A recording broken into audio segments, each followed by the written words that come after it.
pioneers of the independent networks. I'm your host, Ricky Blues. Joining me again this week as we continue this two-part episode is your co-host, Tim Walker, and we're thanking you for joining us here. This week is the second part of Tools of the Trade.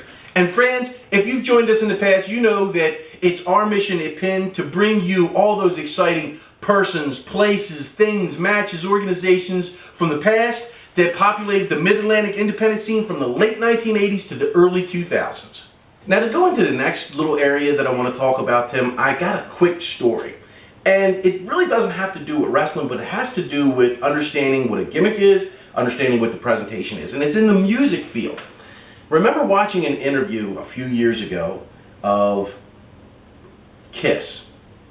And I think it was Paul Stanley was talking about the 1980 era when they were getting ready to take off their makeup. And the promoter says to Paul Stanley, if you take your makeup off, how are you going to be able to play your instruments? They didn't have the concept that they're musicians and this is a presentation. And that harkens to this one thing. All of us are wrestlers. Right. But there is something that separates each of us.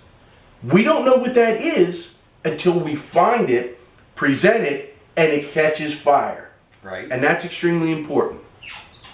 So along that concept of understanding that you have all these things that are very similar, there's something that makes each of us stand out. And Tim, do you want to talk a little bit about that type of thing that individualizes the wrestlers to get them noticed?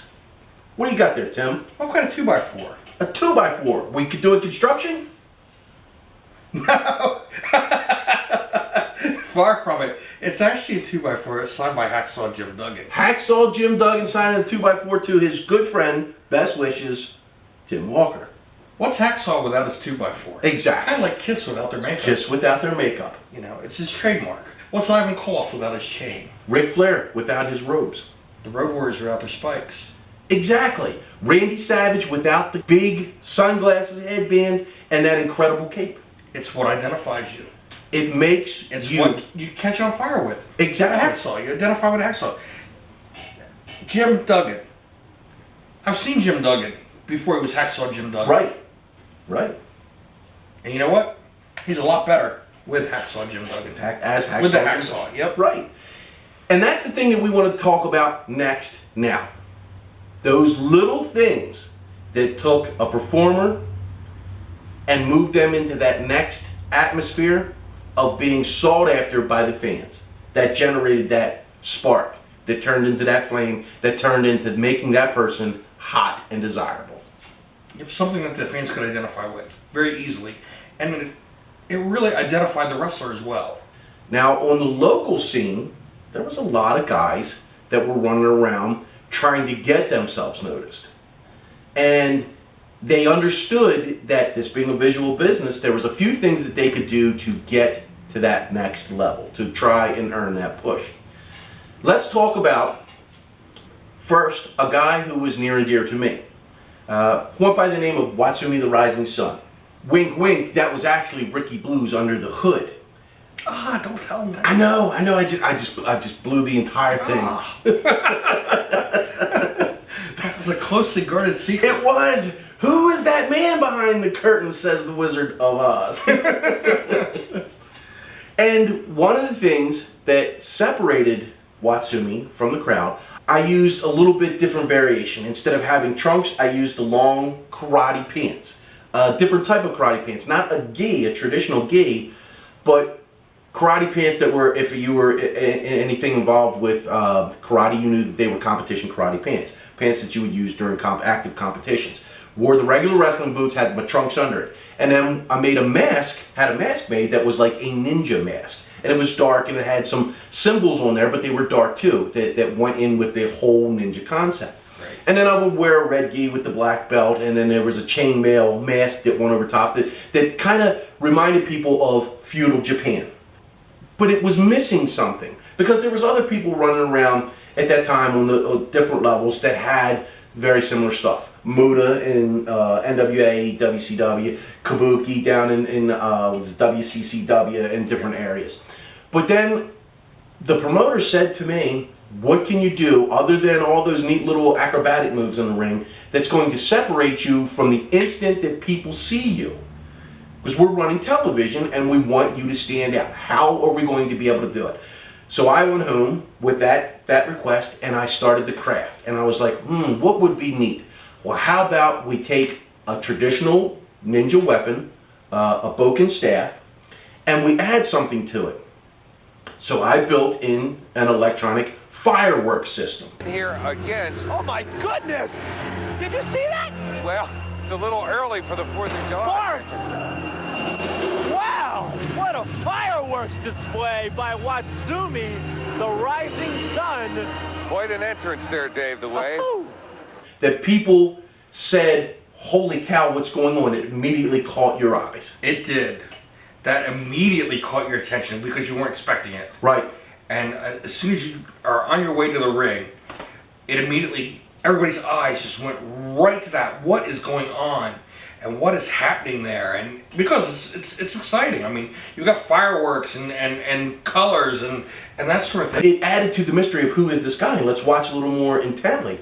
And then we magnified that presentation with the moves that were done in the ring that people weren't doing on a consistent basis at that time, and it made that persona step out. And then that was a very highly requested persona. People wanted me to bring that gimmick to their area. David Lehigh in VWA called me and said, hey, can you bring down there, we've got Nicky Airhawks and Mike Justice, who are their light heavyweights that they wanted to run a feud with. Dick Karakoff in Western Maryland wanted me to come out, bring it out there, but he didn't want me to work in the light heavyweight scene. He wanted me to just be a heavyweight. And then up north, Dennis Corluso into New Jersey said, can you bring that up here? We've got a guy that we want you to face that has quite an interesting gimmick himself. Tim? Quite an interesting person. Buddha Singh, very colorful, very athletic, huge man. At the same time, a very agile man. His ring entrance was very interesting as well. And as soon as he got to the ring, he had a torch. Mm-hmm. And he would blow fire, like Ricky the Dragon Steamboat Right. used to do. He blew fire. And luckily there in Clementon, where he wrestled a lot of his matches, it was an old Kmart warehouse, had a very high ceiling. Mm-hmm. And boy, those flames would just erupt and just whoosh. And immediately catch your attention, just like your broken staff. It immediately caught your attention. It's something no one else did. And it immediately caught your attention. Anytime there's fire blowing through the air, Right. and you can feel the heat if you're close enough, that's going to catch your attention. That's going to draw you right to the ring. You're not going to be looking around at anybody else around you. That draws your attention right there to the ring. If you didn't have what it took to maintain their attention in the ring, then they would turn you off immediately. Right. They see right through it. The gimmick itself only takes you so far. You have to, that's the catalyst. You have to have the actual foundation to back it up. You still, because the marquee name is pro wrestling, you still have to have that wrestling presentation. You're right. You can draw them in, but you have to have what it takes to back that up. To back that up. We're going to jump into our Wayback Machine. And we're going to visit UIW Television, Okay.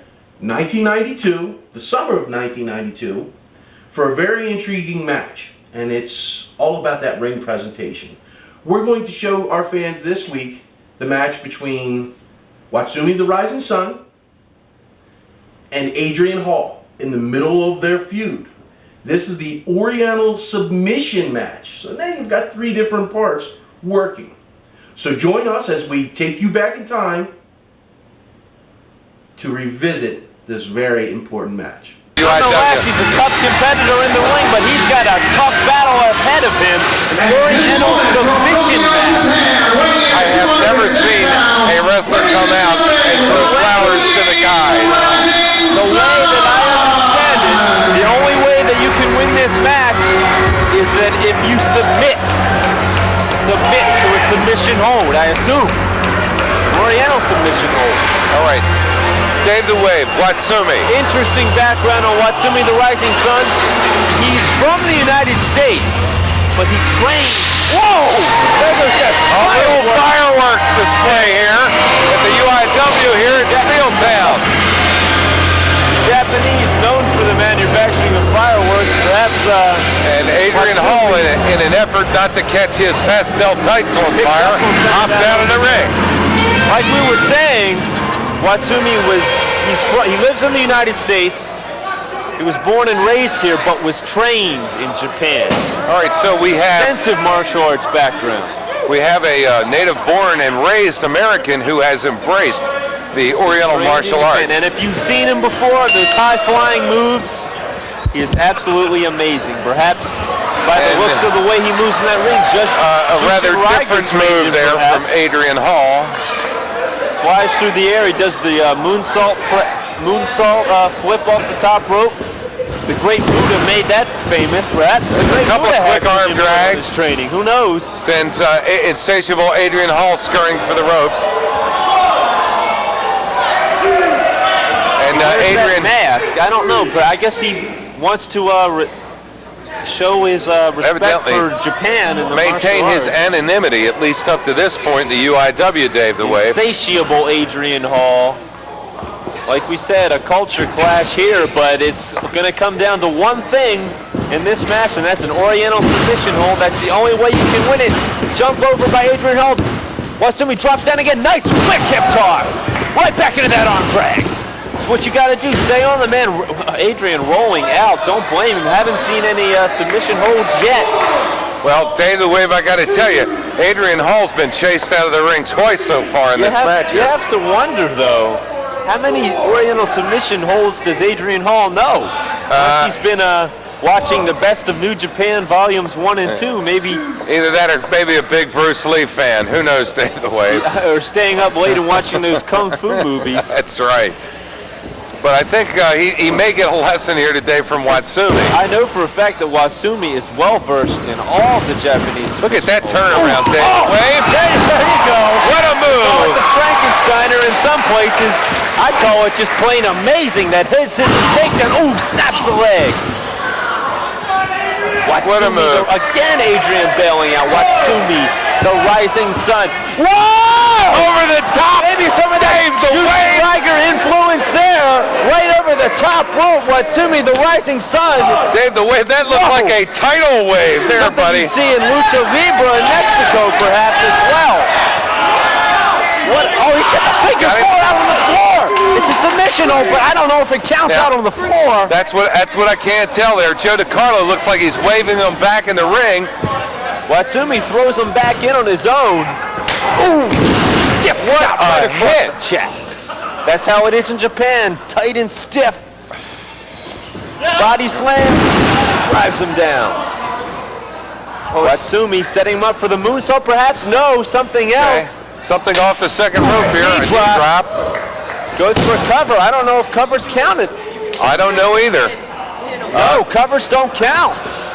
You have to make him submit. Ooh, spinning sabot kick right to the face by Watsumi, the rising sun. Beautiful. Perhaps Antonio Inoki had some input on his career as well with kicks like that. Well, Dave the Wave, I tell you, insatiable Adrian Hall must feel like a punching bag at this Akira point. Maeda. Whoa! Oh, wait a minute! Over the top. Stopped him right over the top. That is not a disqualification in the UIW, I might add. Not a disqualification. Adrian bowing to the crowd. Watsumi's hurt. Adrian now taking to the air, perhaps climbing the top rope, setting him up. Whoa! Double axe handle right to the back. Referee Joe DiCarlo is starting a disqualification Body count. slam on the floor. I don't know. I guess you could be disqualified. I thought the only way you could win was by making him submit. Oh, there. Adrian definitely has something in mind. Slams Watsumi's back. Perhaps going for setting him up for a submission to the back, a Boston Crab, perhaps a camel clutch. Certainly that ring post to the spine will soften it up for those maneuvers. And Dave the Wave, Watsumi in trouble, Mike. yeah, he's certainly getting the bad end of it now. Ooh, talk about bringing him in the hard way. Brought him in with a clothesline. Certainly a good move at this point. Insatiable one again, mounting the top rope. What's he gonna do? Dangerous high risk. Another double axe handle right to the back. So Watsumi certainly taking a beating on there this you end. see. I figured he'd go for it eventually. The Boston Crab. Or I No guess we could call it submission. the Greenwich Crab. locking it in, cinching it in. Doesn't look like Watsumi's going to give it up. He's shaking his head no. Adrian decided to go for something else. Again, climbing. Ooh, comes right off the top rope. Elbows into the small of the back on Watsumi. Oh, double leg drop to the back. I don't know how much more this Watsumi can take. If Adrian Hall goes to another submission move, he might do it. And looks like he's trying to do it now. Backbreaker, perhaps. Don't think he's strong enough to get him up. And Watsumi punches his way out of it. Backing him into the corner. Ooh, hard chops. Takes him to the other side. Reversal by Adrian Hall. Whoa! Boom! Watsumi jumped all the way up on the top rope. Came off with a spinning flying cross body block and missed. He is in trouble now. Adrian Hall on top with a leg drop. Adrian, yes, he's going for it. This is known as the camel clutch, made famous by the Iron Sheik. Is he going to submit? No submission yet. No submission yet. The referee's right in his face, trying to listen for that. Again, why is he letting up? He's got to stay on top with those submissions. Dave, the only thing I can figure strategy-wise is maybe Adrian Hall figures he can mete out some more punishment, and then it might be easier to get Watsumi to submit. But it doesn't seem to be working up to this point. He wants to dish out some more punishment if he uses the ropes illegally, choking him right across the throat. Insatiable Adrian Hall. Well, he needs to go for some kind of submission move soon here, Dave. Knee right to the abdomen, followed by a shoulder block. He's got him in the corner. Irish whip across. Ooh, flipped him up and over. Wait a minute. Oh, beautiful, beautiful. Adrian went after him. Watsumi able to duck down and nailed him with 2 karate kicks. Watsumi still reeling from those shots, but able to get on top. Wait. And what's it gonna be? Figure 4. Step over, grab. Oh. Applying tremendous pressure to the back as well as the knee and the ankle. He's asking Adrian if he wants to give it up. Can't tell from. No, he said no. Beautiful bridge on that maneuver as well. Dave, the wave, I've never seen it applied that way before. Well, that's something he picked up in Japan, like we said. That's where he was trained, and I couldn't think of a better spot to be trained. Ooh. That's where it's at, Japanese wrestling. Certainly is, Dave, the wave. Bringing some of that style here to the UIW.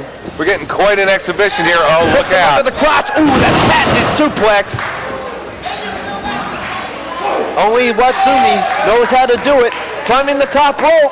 Maybe the moonsault. We've seen it before. Oh, Adrian caught him in time.